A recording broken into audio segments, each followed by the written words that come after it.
أعوذ بالله من الشيطان اللعين الرجيم.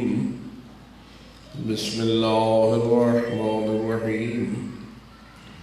الحمد لله رب العالمين، والصلاة والسلام على أشرف الأنبياء والمرسلين سيدنا ونبينا وشفيع ذنوبنا وطبيب قلوبنا ومولانا أبي القاسم محمد اللهم صل على محمد وآل محمد، والصلاة والسلام على أهل بيته الطيبين الطاهرين المعصومين الغر الميامين المنتجبين المكرمين، الذين قال الله تعالى في شأنهم: إنما يريد الله ليذهب عنكم الرجس أهل البيت ويطهركم تطهيرا.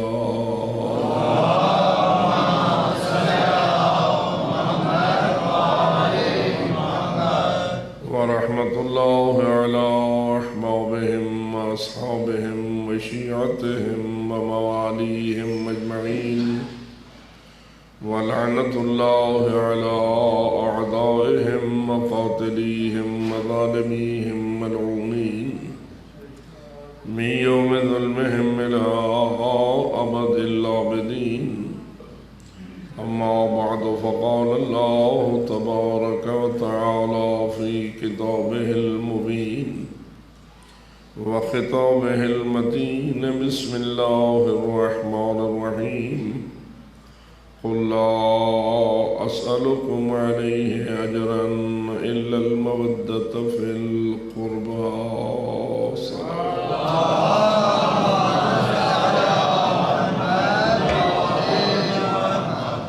نعرہ تکبیر، نعرہ رسالت، نعرہ حیدری، نعرہ صلوات.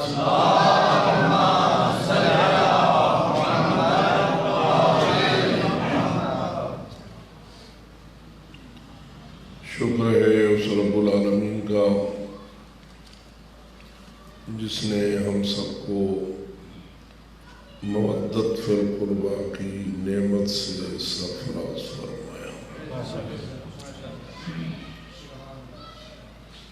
اگرچہ کہ اس میں شک نہیں، یہ کائنات رب العالمین کی نعمتوں سے اس قدر پر ہے اور بھری ہوئی ہے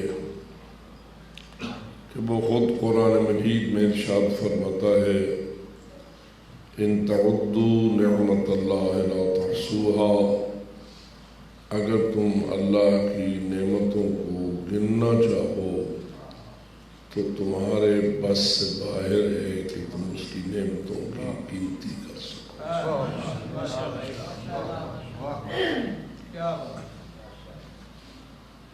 اس کے پانی کا ہر قطرہ نعمت ہے، اس کی زمین کا ہر ذرہ نعمت ہے، اس کی ہواؤں کا ہر جھونکا نعمت ہے، اور اس کے درختوں کا ہر پتا نعمت ہے. ان چیزوں کا گننا اور ایسی نعمتیں ہیں جن نعمتوں کو انسان استفادہ تو کرتا ہے لیکن انہیں دیکھ نہیں سکتا. اللہ کی نعمتیں انگنت ہیں، اس لیے نعمت ہائے الہی کو گننے کی کوشش کرنا یہ ایک بے سود کوشش ہوگی، بے فائدہ زحمت ہوگی، اس لیے کہ یہ کنفرم ہے کہ اس کی نعمتوں کی گنتی انسان کے بس کے روک سے باہر ہے. لیکن ایک بات ضرور قابل غور ہے، اور وہ یہ: کیا یہ ساری نعمتیں برابر برابر ہوتی ہیں یا چھوٹی بڑی ہوتی ہیں؟ تو یقیناً اس پہ تھوڑی سی اپنی فکر کو صرف کیجیے اور بآواز بلند صلوات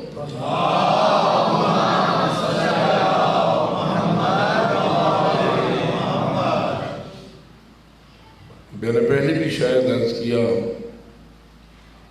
کہ معصوم فرماتے ہیں التفکر افضل من عبادت 70 سنہ، ذہن فکر کو صرف کرنا، سوچنا اور فکر کرنا یہ 70 سال کی عبادت سے افضل ہے۔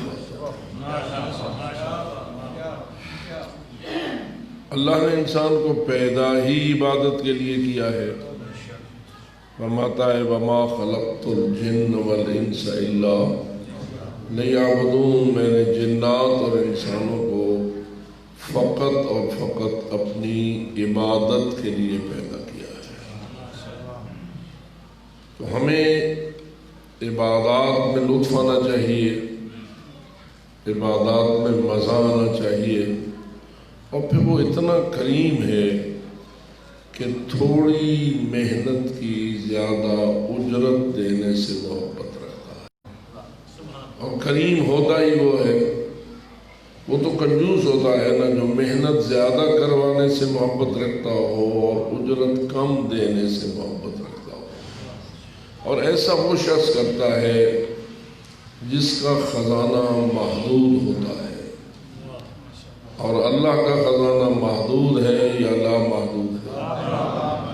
چونکہ اس کا خزانہ لامحدود ہے لہذا اسے دیتے ہوئے کوئی زحمت نہیں ہوتی، کوئی پریشانی لاحق نہیں ہوتی، کیونکہ یہ اس کو پریشانی ہوتی ہے جو ہر وقت اس سوچ میں ہو کہ اگر 100 میں سے 1 میں نے دیا تو میرے پاس 99 بن جائیں گے، اور اللہ اس قسم کی مشکل کا شکار نہیں ہے۔ وہ لامحدود خزانوں کا مالک ہے، اسے دینے سے محبت ہے، ہمیں لینے کا طریقہ سیکھنا چاہیے۔ اور ان طریقوں کو اگر 14 معصوم نہیں بتائیں گے تو اور کون ہمیں بتا سکتا لینے کے طریقے؟ اور اس لیے معصوم نے فرمایا التفکر افضل من عبادت 70 سنہ، سوچنا اور فکر کو استعمال میں لانا یہ 70 سال کی عبادت سے افضل عبادت ہے۔ اور قرآن مجید نے بھی کہا افلا یتدبرون فی القرآن ام علی قلوب اقفالها، یہ لوگ میرے قرآن میں غور کیوں نہیں کرتے، تدبر و تفکر کیوں نہیں کرتے؟ کیا ان کے دلوں پہ تالے ہیں؟ کیا ان کے دلوں پہ تالے ہیں؟ اور میں کبھی کبھی عرض کرتا ہوں کتنی بڑی محسن ہے وہ کربلا والی ذات جس نے اپنا سب کچھ قربان کر کے ہمیں خیرات میں ایک ایسی مجلس عطا کی ہے جو مجلس کا کام ہی یہ ہے کہ وہ دلوں کو تالے کھولنے کا وسیلہ ہے۔ اس لیے مجلس میں جو بھی شریک ہو سوچ یہ لے کے آئے کہ میں نے اپنے تالے لگوانے نہیں ہیں بلکہ تالے کھلوانے ہیں، اور انشاءاللہ مجلس کی نور سے آپ کو یہ فائدہ ضرور ہوتا ہے۔ بآواز بلند صلوات پڑھیں۔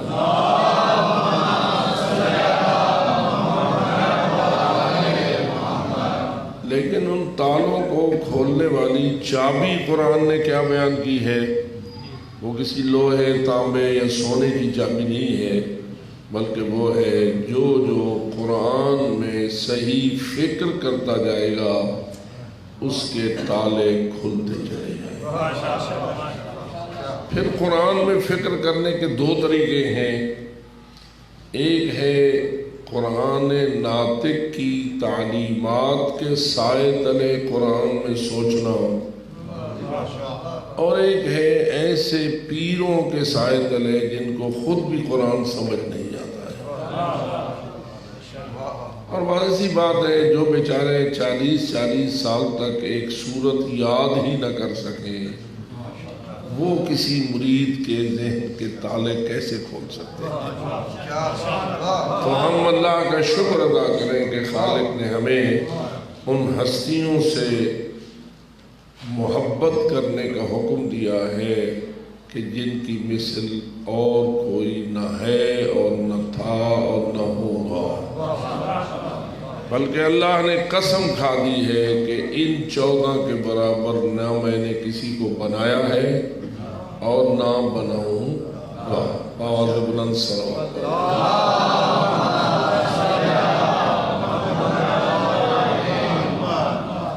تو تفکر در قرآن میں غور و فکر کرنا۔ میں کبھی کبھی یہ بھی عرض کرنے کی سعادت پاتا ہوں، کیا خیال ہے پاک پیغمبر بھی مجلسیں پڑھتے تھے؟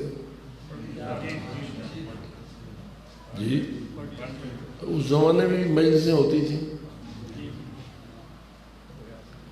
تو جواب یہ ہے کہ ٹھیک ہے، لفظ مجلس اس معنی میں اس زمانے میں استعمال نہ ہوتا ہوگا، لیکن جو کام مجلس میں ہوتا ہے اس کام کی بنیاد ہی پاک پیغمبر نے رکھی ہے۔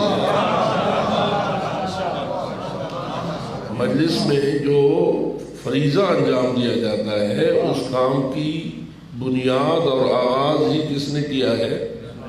پاک پیغمبر نے کیا ہے۔ مثلا اس مجلس میں کیا فضائل علی پڑھے جاتے ہیں؟ ایک حصہ مجلس کا فضائل علی یا فضائل اہل بیت پڑھنے کا تو ہے نا۔ تو بتائیے سب سے پہلے وہ ہستی کون سی ہے جس نے علی کے فضائل پڑھنا شروع کیا؟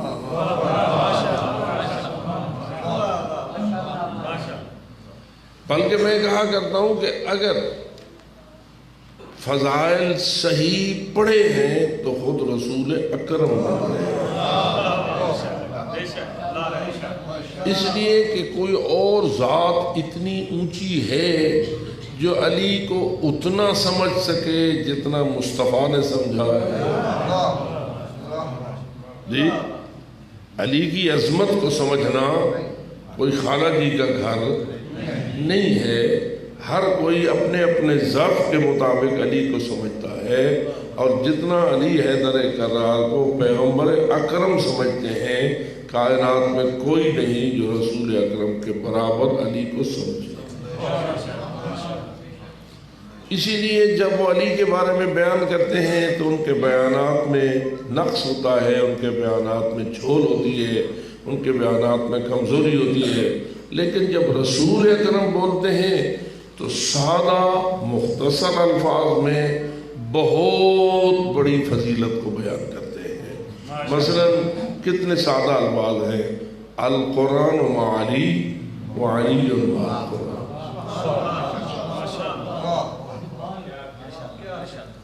میں سمجھتا ہوں کائنات میں کوئی ایسا فرد نہیں ہے جو اتنے بلیغ انداز سے فضائل علی کو بیان کرنے کی ضرورت ہے۔ اب اس مفہوم کو تھوڑا سا ذہن میں لیجئے، علی اور قرآن ایک دوسرے کے ساتھ ہیں، کتنا فیصد؟ جی 100%۔ کیا امت نے رسول کے بیان کے باوجود بھی سمجھا یا نہ سمجھا؟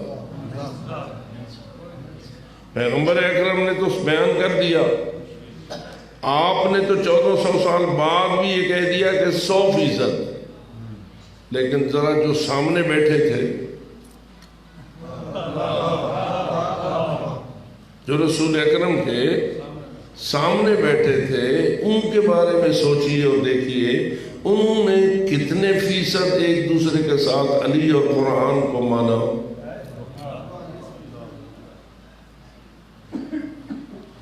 یہ جو مسائل پڑھ رہے ہیں اور آپ بی بی طاہرہ حضرت زہرا سلام اللہ علیہا کے ذکر پاک کی مجالس قائم کیے ہوئے ہیں، ذرا انہی کے حوالے سے دیکھیے کہ اگر وہ علی کو قرآن کے ساتھ اور قرآن کو علی کے ساتھ 100% سمجھتے ہوتے تو آج زہرا سے وہ سلوک نہ ہوتا۔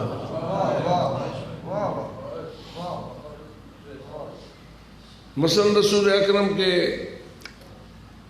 میں یہ کہنا چاہتا ہوں کہ پیغمبر اکرم کی ذمہ داریوں میں سے جن کو آپ کہتے ہیں فرائض رسالت، رسول کی رسالت کے فریضے، ان فرائض میں سے ایک فریضہ اللہ نے یہ لگایا تھا کہ اے میرے حبیب، میں نے تمہیں ایسی اہل البیت دی ہے جیسی میں نے کسی نبی کو نہیں دی۔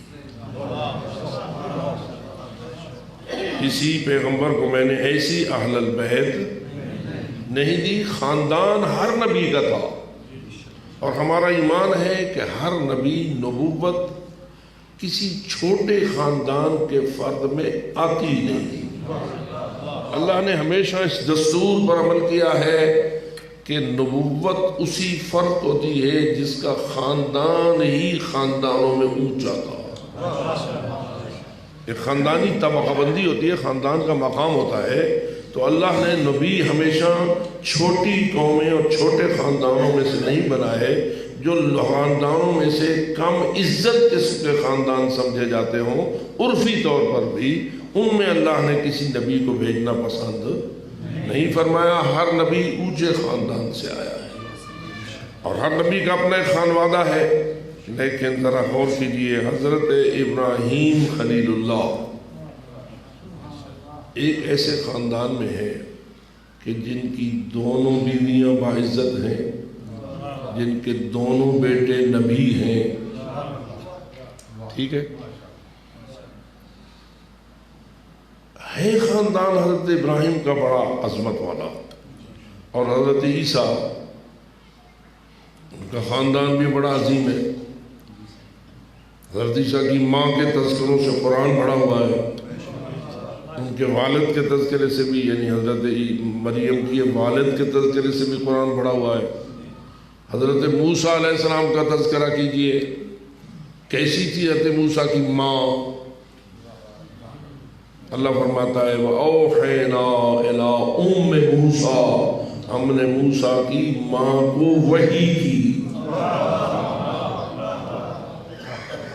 تو انبیاء کے خانوادے عظیم رہے ہیں، لیکن ذرا غور کیجئے، حبیب خدا حضرت جناب محمد مصطفیٰ صلی اللہ علیہ وآلہ وسلم کو اللہ نے ایسی اہل البیت دی جیسی کسی نبی کو بھی۔ پھر حضور کی یہ ذمہ داری لگائی کہ آپ کے فرائض رسالت میں سے ایک فریضہ یہ ہے کہ امت کو بتا کے آنا کہ اہل البیت کی شان کیا ہے۔ اگر امت پہ چھوڑ دو کہ یہ خود اہل البیت کی شان کو ترازو میں تولیں، تو ان اللہ کے بندوں کے پاس وہ ترازو ہی نہیں ہے کہ جس میں یہ اہل البیت کی عظمت کو توپ سکیں۔ یہ تو پھر ٹامک ٹوئیاں ماریں گے بیچارے، دھکے کھائیں گے۔ لہذا اے میرے حبیب، تیرا فریضہ ہے کہ ان کو سمجھا ان میں سے ہر فرد کی شان کتنی عظیم ہے۔ رسول اکرم کی پھر آپ نے اپنی اس ذمہ داری کو ادا کیا۔ ذمہ داری کو ادا کرنے کے دو طریقے ہوتے ہیں، ایک زبان سے بتانا، ایک عمل سے بتانا۔ کوئی اقدام عملی طور پر ایسا کرنا جس سے اہل بیت کی عظمت روشن ہو، اور کوئی زبان سے الفاظ ایسے بولنا جن سے اہل بیت کی شان کی ترجمانی ہو۔ اب ذرا زہرائے بطول کے بارے میں رسول اکرم کے اقدامات کو دیکھیے۔ زبان بھی وہ کھولتے ہیں تو اہل بیت کی شان اور زہرا کی شان میں اتنا بولتے ہیں کہ ہمیں آج تک کوئی ایسی ہستی نظر نہیں آئی جس کے فضائل رسول اکرم نے اتنے پڑھے ہوں جتنے زہرا کے فضائل۔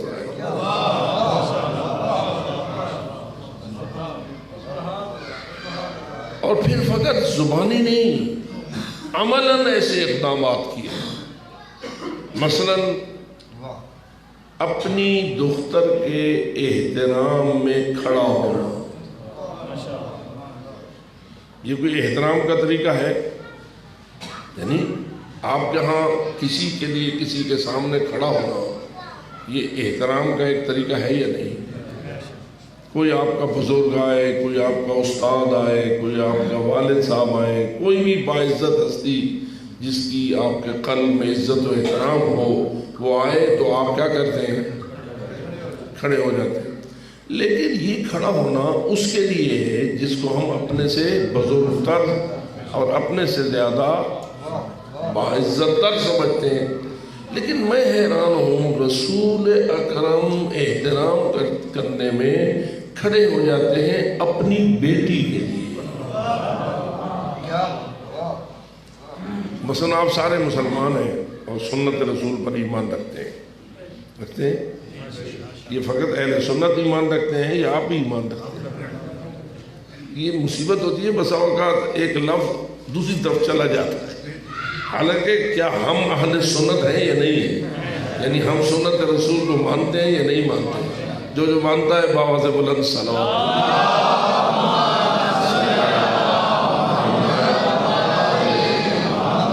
اس لیے بعض بزرگان نے یہ کتابیں لکھ دی ہیں کہ شیعہ ہی اہل سنت ہیں۔ بات سمجھ آئیے؟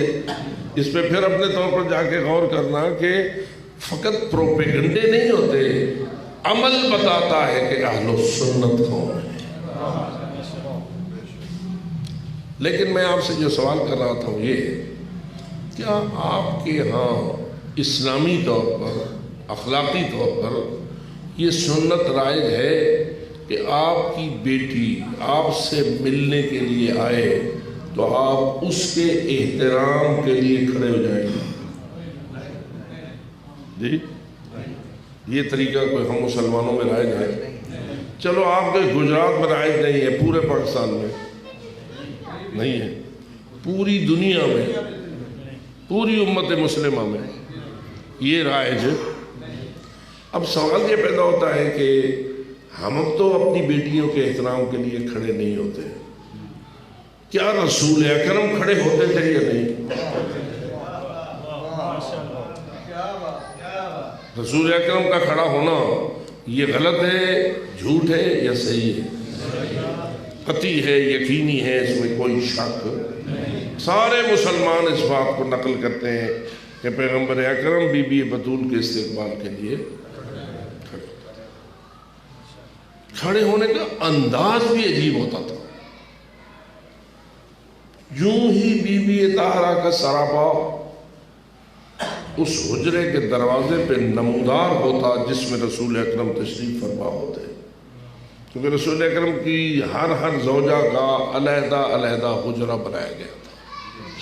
حضرت نے چونکہ شادیاں بہت ساری کی تھی مدینہ منورہ میں، تو اس لیے ہر شادی سے پہلے ایک حجرہ نیا تیار کرایا جاتا تھا اس زوجہ کے لیے جس سے حضرت کی شادی ہوئی۔ اور حضرت کا جو طریقہ اسلامی تھا وہ بھی یہ تھا کہ وہ ہر زوجہ کو اس کا حق رات کا دیا کرتے تھے، یعنی ایک رات ہر زوجہ کے لیے معین ہوتی، ایک اس کے پاس، ایک اس کے پاس، ایک اس کے پاس، اور جس رات کی صبح کا وقت ہوتا وہ بھی اسی زوجہ کا حصہ شمار ہوتا جس زوجہ کی رات شمار ہوتی۔ اسے ہم عربی میں کہتے ہیں تقسیم اللیالی، یعنی ہر شوہر کا فرض ہے کہ جتنی شادیاں کرے، اسلام میں شوہر کے لیے 4 شادیاں جائز ہیں، تو اس پر واجب ہے کہ وہ ہر بیوی کو ایک رات اس کے حصے کی دے۔ یہ بھی مسئلہ بیان کر دوں، چلو ایک شادی ہو تو کیا حکم ہے، 2 شادیاں ہوں تو کیا حکم ہے، 3 شادیاں ہوں تو کیا حکم ہے، 4 شادیاں ہوں تو کیا حکم ہے۔ لوگوں کو شوق تو بڑا ہوتا ہے شادیاں کرنے کا، لیکن شادیوں کے احکام کا بھی پتہ ہونا چاہیے یا نہیں پتہ ہونا چاہیے؟ تو 4 شادیاں ہوں 4 راتیں، اس کی اپنی کوئی رات نہیں بچی۔ تقسیم ہوگی 4 کے حساب سے، تو پھر جب 5ویں رات آئے گی پھر پہلی کی باری آ جائے گی۔ اگر 3 شادیاں ہیں تو 3 راتیں ان کو ملے گی، 1 شوہر کی اپنی بچ جائے گی۔ اگر 2 شادیاں ہوں تو 2 بیویوں کی ہو گئی، 2 اپنی بچ گئی۔ اور اگر 1 شادی ہو تو 4 میں سے 1 بیوی کی، 3 اس کی اپنی۔ تقسیم شریعت نے اس طرح رکھی ہے، تو جو ہو رہی ہے۔ لہذا جو حضرات زیادہ شادیاں کرنا چاہتے ہیں پہلے اسلام سے پوچھ تو لیں کہ شادیوں کی کوئی فرائض بھی ہوتے ہیں۔ پھر کیا ہوتا ہے، اگر وہ اپنا حق معاف کرے تو معاف ہوگا۔ جس کا حصہ رات کا ہے، اگر آپ کہیں جانا چاہتے ہیں تو کم از کم اس سے معافی تو لے لیں بآواز بلند صلوات۔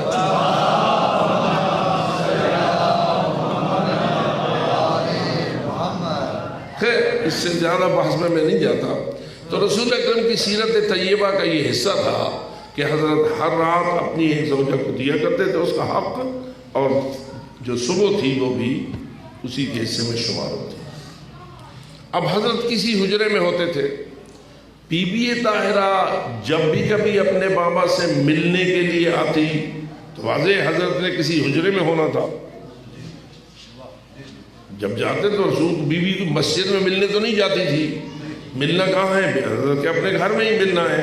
اب بی بی جاتی ہے تو بابا کسی نہ کسی زوجہ کے حجرے میں تشریف فرما ہوتے تھے۔ تو حضرت بی بی کیا کرتے تھے، چوں ہی دروازے پہ بی بی کا سراپا نمودار ہوتا اور رسول کو احساس ہوتا کہ زہرا آ رہی ہے تو جہاں بیٹھے ہوتے فوراً وہاں سے اٹھ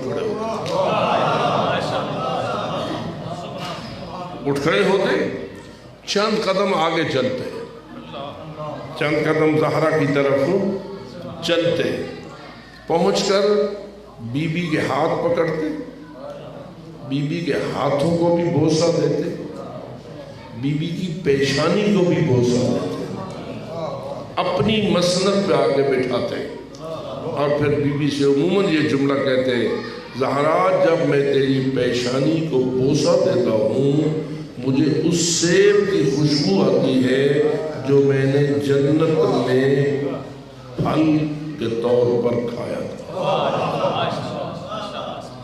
اور یہ جو معراج کی روایات ہمارے پاس موجود ہیں اس میں بھی یہ بات موجود ہے کہ معراج میں رسول اکرم کو جنت کی سیر کرائی گئی، تو جو ہے جنت پیدا کی جائے گی یا جنت پیدا ہو چکی ہے،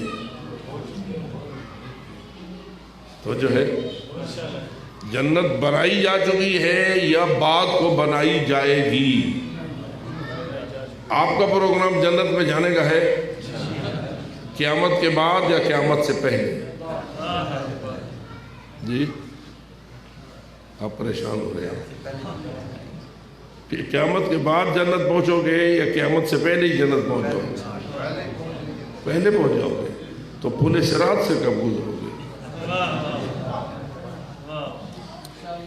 پل سے گزرنا بھی ہے یا بائی پاس جاؤ گے؟ چونکہ آج کل یہ نئی صورتحال بن گئی ہے نا کہ شہروں کے اندر سے جب ہوتا ہے رش تو پھر ایک سڑک بنائی جاتی ہے بائی پاس، گجرات کا بھی بائی پاس ہے، گجرانوالے کا بھی بائی پاس ہے نا سارے بائی پاس، تو بھی اندر سے نہ گزرو بن کے باہر سے گزر کے اپنی منزل کو پہنچ جاؤ۔ اب تمہاری منزل ہے جنت، آپ کی منزل کیا ہے؟ جنت۔ اب جنت جو جاؤ گے تو ایک رستہ گزرتا ہے پل صراط والا، اس سے گزر کے جاؤ گے یا کوئی دائیں بائیں بائی پاس ہوگا؟ جی اب تھوڑا سا آپ کو ذہن میں آ رہا ہوگا، بائی پاس کی کوئی گنجائش نہیں ہے، بائی پاس کی کوئی گنجائش نہیں ہے، پس پل صراط سے گزر کے ہی جنت پہنچا جا سکتا ہے۔